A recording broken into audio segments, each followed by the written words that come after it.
السلام علیکم ورحمۃ اللہ وبرکاتہ۔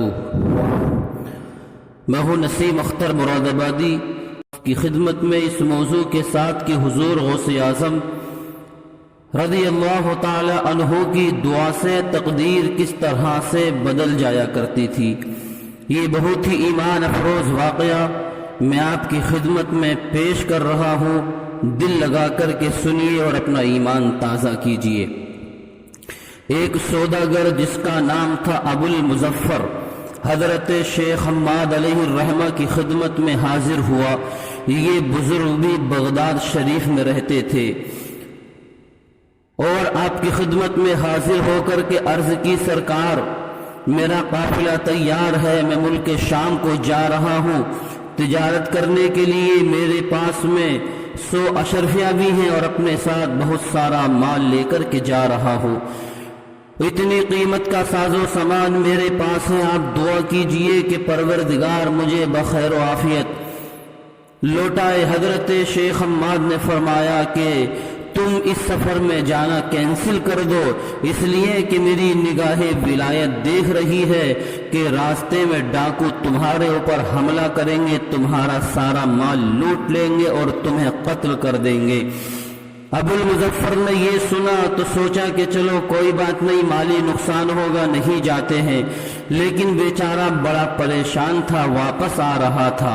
اتفاق ایسا ہوا کہ راستے میں حضور غوث اعظم سے ملاقات ہو جاتی ہے۔ سرکار غوث اعظم نے چہرے کو دیکھ کر کے پہچان لیا، پوچھا کیوں پریشان ہو؟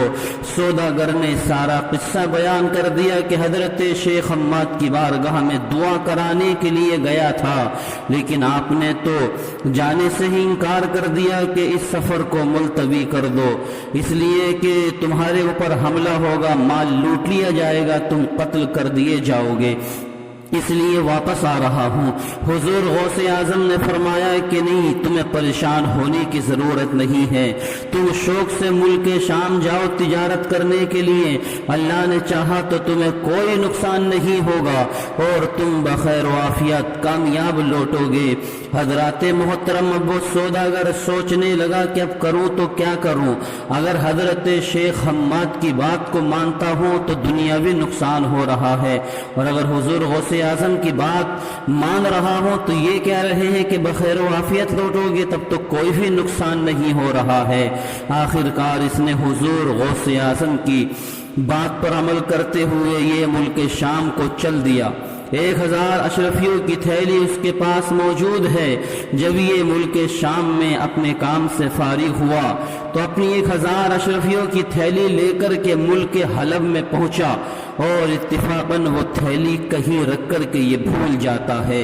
اسی فکر میں اس کو نیند آ جاتی ہے۔ جب نیند کا غلبہ ہوتا ہے تو اس نے خواب میں کیا دیکھا ہے کہ ڈاکوؤں نے اس کے قافلے پر حملہ کر کے اس کا سارا مال لوٹ لیا اور اسے بھی قتل کر ڈالا۔ یہ دہشت ناک خواب دیکھ کر کے سوداگر خواب سے بیدار ہوا تو دیکھا وہاں تو کچھ بھی نہیں ہے، مگر جب وہ خواب سے بیدار ہوا، نیند سے اٹھا تو اس کو اپنی اشرفیوں کی تھیلی یاد آ گئی کہ میں نے فلاں جگہ رکھی تھی۔ جھٹ وہاں گیا اور تھیلی مل گئی، خوشی خوشی بغداد واپس آیا اور اب سوچنے لگا کہ میں پہلے حضور غوث اعظم کی بارگاہ میں جاؤں یا حضرت شیخ حماد کی بارگاہ میں جاؤں۔ اتفاقاً بازار سے گزر رہا تھا، راستے میں حضرت شیخ حماد سے ملاقات ہو گئی۔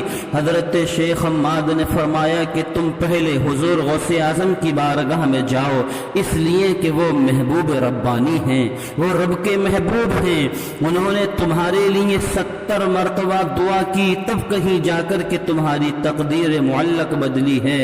جس کی میں نے تجھے خبر دی تھی، اللہ تعالیٰ نے تمہارے ساتھ ہونے والا واقعے کو حضور غوث اعظم کی دعا کے صدقے میں بیداری سے خواب میں منتقل فرما دیا، اس لیے کہ وہ واقعہ تمہیں بیداری میں پیش آنے والا تھا، لیکن یہ حضور غوث اعظم کی دعا کی برکت ہے کہ بیداری میں پیش آنے والے واقعے کو اللہ تعالیٰ نے حضور غوث اعظم کی دعا کے صدقے سے خواب میں منتقل فرما دیا اور تم بخیر و عافیت واپس آ گئے ہو۔ اب یہ حضور غوث اعظم کی بارگاہ میں پہنچا۔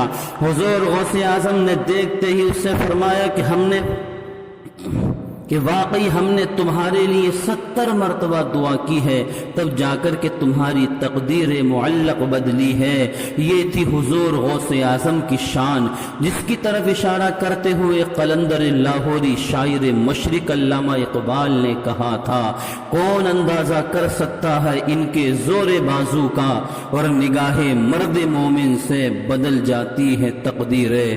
تو یہ میں نے حضور غوث اعظم کی زندگی کا انوکھا واقعہ بہجت الاسرار کے حوالے سے آپ کے سامنے رکھا ہے۔ آپ کو اگر یقیناً اور واقعی میں آپ کو یہ واقعہ اچھا لگا ہے تو آپ چینل کو سبسکرائب کریں، ویڈیو کو لائک کریں، کمنٹ کریں، شیئر کریں، اور اجازت دیں اپنے دوست نسیم اختر مراد آبادی کو۔ پھر ملیں گے اسی طرح اگلے کسی واقعے کے ساتھ۔ السلام علیکم۔